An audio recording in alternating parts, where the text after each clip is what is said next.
Hey everyone, so today I wanted to go through some fights that happened over the weekend. Now, a bit of a crazy one, 3 different shows and 3 shows headlined by female fights. Now, if you had told me that would be happening a few years ago, I would have said, no way, we're nowhere near it, but here we are. Really great to see. Now, the first one I want to talk about was Michaela Mayer versus Sandy Ryan. Now, this fight was so great. Definitely going to be up there for maybe one of the best fights of the year. So entertaining, which isn't really surprising given the 2 fighters that were involved. Michaela Mayer is one of my favourite female fighters in the game. She's got a lot of experience, great pedigree, amateur pedigree, and she's got that really high ring IQ. Now, that's what we saw in the fight. Sandy Ryan, we know, is super game, and she's very, very strong. In her last fight, she stopped Terry Harper and just kind of looked like a bit of a monster in that fight. So going into this one, I think, wow, how is this going to play out? I thought maybe she would have a lot of strength over Mayer. But what we saw is Mayer's ring generalship. She kind of had great distance management and managed to counter really well. Really great performance from her. For me, she definitely nicked it. A lot of people are saying it was really, really close, but for me, Maya did nick it. Now, that leaves us with the question, is there going to be a rematch or are they going to go their separate ways? What I would like to see is Sandy go off and have another world title fight, because she's lost hers now, so another world title fight with fellow Brit Lauren Price. That would be amazing.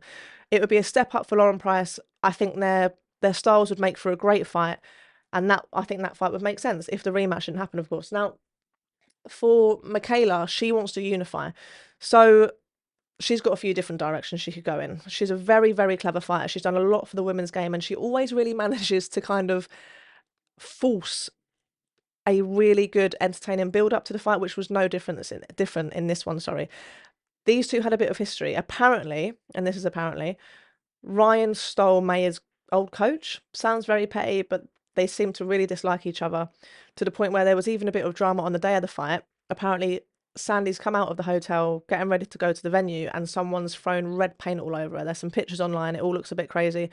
She's accusing Mayer's team of doing it. Mayer's team are saying they had nothing to do with it, and it's all kicking off. Let's see how that one plays out. But I reckon there's a good chance we'll see a rematch there. Anyway, another good rematch would be Mayer and Natasha Jonas. Their first fight, again, another possible fight of the year. Really great fight. So a rematch between them would make a lot of sense. Now, the next fight we're going to move on to is Alicia Baumgardner and Delphine Persoon. I think that's how you say her name. Now, a lot of people will know Persoon from the 2 fights that she gave Katie Taylor. The first one was pretty controversial because a lot of people said she won that fight. She really pushed Katie. She's rugged, she's kind of all action, she's awkward, she's tough, whereas Baumgardner's a very slick fighter, good ring IQ, good speed, likes to counter, likes to move around the ring and place her opponents where she wants them. Now, unfortunately, we didn't see what we wanted to see in this fight. It ended up getting stopped in round 4 because of a nasty cut over Persoon's eye. Now, it's a funny one because if that had gone a round longer, it would have gone to the scorecards, and in my opinion, Baumgardner was ahead. I have no doubt that Baumgardner would have won the fight anyway, to be honest. Persoon didn't look like the fighter that we knew. She had this massive knee brace on, and she looked like she was struggling with her mobility. So that was that one, a bit of an anticlimax. I'm sure that Baumgardner's next fight will be on a bigger stage. This one was a bit of a downgrade to her last few fights in terms of exposure. But yeah, that was that one. Now, last one I wanted to go over, Rhiannon Dixon won her world championship in their last fight out. She took on Terry Harper. Now, after Terry's last fight, like I mentioned, she got stopped by Sandy Ryan. You kind of question if she'd come back. It must have been a really hard loss to take. She didn't kind of lose on points. It was a bit of a beating. Coming back into this fight was a big step up for Rhiannon Dixon, but then really great matchmaking, I think. Really good matchmaking. And it was definitely Harper's experience that won her the fight. Dixon just struggled to get in range, basically. She was constantly falling short of the jab, whereas Harper just moved around the ring, countered with nice straight shots down the pipe, and yeah, just nicked it quite comfortably, I'd say. Dixon's going to come again, 100%. You kind of saw maybe the lack of experience there, but she'll definitely come again. She can definitely improve. Whereas For Harper, she is now three-weight world champion. Now that is saying something, a really massive achievement. The first British female fighter to ever do so. It will be interesting to see what she does from here. I think she should definitely stay at that weight. No more jumping up and down the weights.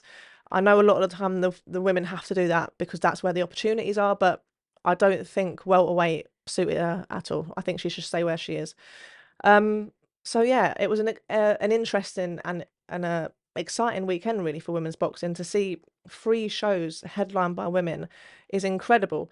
That show with Terry Harper was actually, she was meant to be on the undercard of the Catterall and Prograis fight. Obviously that got postponed. I kind of assumed that Harper's fight would go along with it, but instead Matchroom chose to keep it on, obviously change the venue, which is great to see. Hopefully women's boxing keeps growing.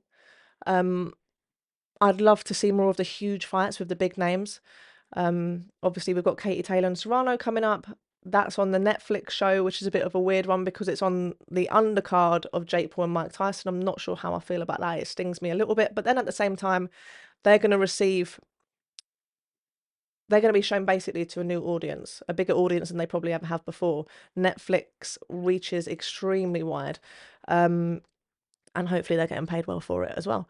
I'd also love to see Clarissa Shields out. She is arguably the greatest female fighter of all time, self-proclaimed GOAT. But unluckily and unfortunately for her, she just hasn't got that dance partner out there. Obviously, she had that great rivalry with Marshall. It seems like they've both moved on to other things. But yeah, women's boxing is ticking along. I'd like to see it pushed even more. Those girls are doing great things. And yeah, that's all I wanted to touch on today.